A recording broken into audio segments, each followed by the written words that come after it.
Hey Zingers, joining us now on the Benzinga Pro Squawk, an exclusive interview with Jive Chairman and CEO Tony Zingali. Tony, thanks for joining us. How you doing today? I'm awesome. Thanks for having me.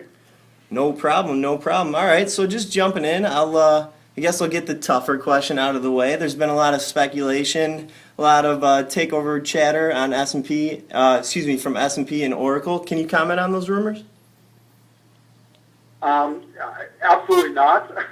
The company doesn't comment on rumors and speculation regarding any M&A activity. However, what I will say is the fact that Jive is a clear leader in its space, is the dominant technology provider in the space with the most paying customers in the world, the most successful customers.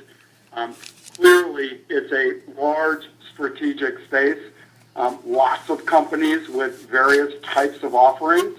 And as we near the mainstream in terms of the adoption of these kinds of platforms to change the way work gets done and communicate and collaborate, I think when you see rumors like the ones in the press, it's evidence that the larger company strategies are failing and that they're looking for alternatives. So that's all I'll say about that set of speculative rumors out there. Fair enough, fair enough. So you guys just recently purchased Stream Once. Can you tell us how that integration has been going? We actually have acquired 4 companies in the last 6 months, and Stream Once we did at the very same time we did a company called Clara, which was an analytics company to measure customer and employee sentiment when using Jive's communities. The Stream Once integration is all about integrating disparate systems as well as streams. I find it ironic you mentioned Chatter early on, which is a competing product from Salesforce. We're able to integrate the Chatter stream and the Yammer stream and email streams from Gmail and Microsoft Exchange right into the Jive activity stream, such that we're able to form one communication hub for all employees. And so the integration technology from Stream Once is a fundamental piece of that puzzle. Okay, and I know that you guys are very involved with cloud computing. Could you talk about sort of the direction that you see cloud taking in the future and the degree to which it will be present in the marketplace? Well, it's pretty clear that the enterprises are replatforming around the world.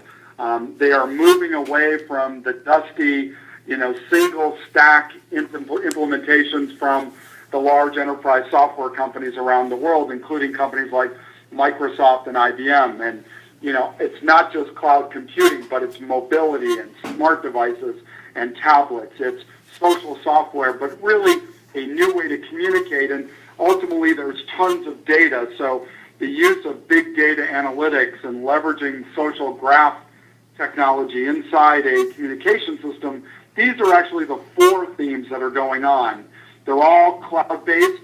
It's a more productive delivery vehicle. It's a less expensive delivery vehicle, and certainly it affords enterprises around the world the ability to access innovation in a much more cloud for regulated industries like financial services and healthcare providers.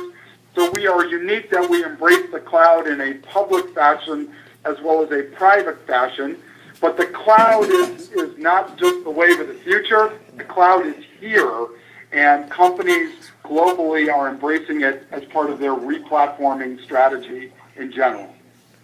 Okay, perfect.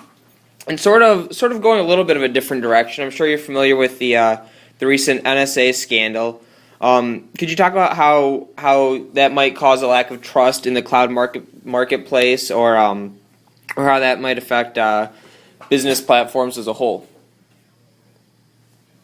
Yeah, I mean, it's really outside of our area. I mean, we're not Apple or Google or Facebook, consumers where, the data is, quite frankly, owned by those companies who are storing it in the cloud. In the Jive case, it's a very protected and secure strategy when we deploy cloud software.